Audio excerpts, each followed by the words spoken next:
Hi friends, welcome back to my channel. അപ്പോൾ നമുക്ക് എന്താണ് മെസ്സേജ് എന്ന് നോക്കാം. So card number 1, card number 2 and card number 3. Card number 1ന് ഈ ഒരു നെയിൽ പോളിഷ് വയ്ക്കാം, കാർഡ് നമ്പർ 2ന് ഈ ഒരു ബ്രേസ്ലെറ്റ് വയ്ക്കാം, കാർഡ് നമ്പർ 3ക്ക് ഈ ഒരു ക്ലിപ്പ് വയ്ക്കാം. അപ്പോൾ വീഡിയോ പോസ് ചെയ്ത് ഏതെങ്കിലും ഒരു കാർഡ് ചൂസ് ചെയ്തോളാം. പോസിറ്റിവിറ്റി ക്ലെയിം ചെയ്യാൻ വീഡിയോ ലൈക്ക് ചെയ്ത് ചാനൽ സബ്സ്ക്രൈബ് ചെയ്യുക. സോ കാർഡ് നമ്പർ 1ൻ്റെ മെസ്സേജ് എന്താണെന്ന് നോക്കിക്കഴിഞ്ഞാൽ, മെഡിറ്റേറ്റ് ആൻഡ് കണ്ടംപ്ലേറ്റ്. മെഡിറ്റേറ്റ് ചെയ്യുക എന്നുള്ളതാണ്. മെഡിറ്റേറ്റ് ചെയ്യണമെന്ന് ഞാൻ പറയില്ല, യോഗ ചെയ്താൽ മതി. യോഗ പറ്റുമെങ്കിൽ ഒരു ട്രെയിനറിൻ്റെ കീഴിൽ ചെയ്യുക, ഇല്ലയെന്നുണ്ടെങ്കിൽ ജസ്റ്റ് അല്ലാണ്ട് പ്രാണായാമ പോലുള്ള യോഗകൾ ചെയ്യുക. കാർഡ് നമ്പർ 2ൻ്റെ മെസ്സേജ് എന്താണെന്ന് നോക്കാം. Lucky is on your side. Luck നിങ്ങളുടെ സൈഡിലുണ്ട്. ലക്കിയാണ്, നിങ്ങൾ മുന്നോട്ട് പൊയ്ക്കോളുക, കുഴപ്പമൊന്നുമില്ല.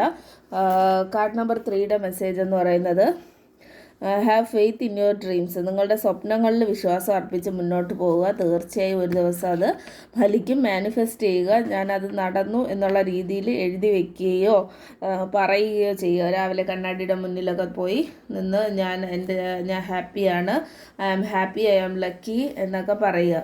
ഓക്കെ, അതൊരു ചെറിയൊരു മാനിഫെസ്റ്റേഷൻ ടെക്നിക്കാണ്. അപ്പോൾ അത്രയേ ഉള്ളൂ. ബൈ.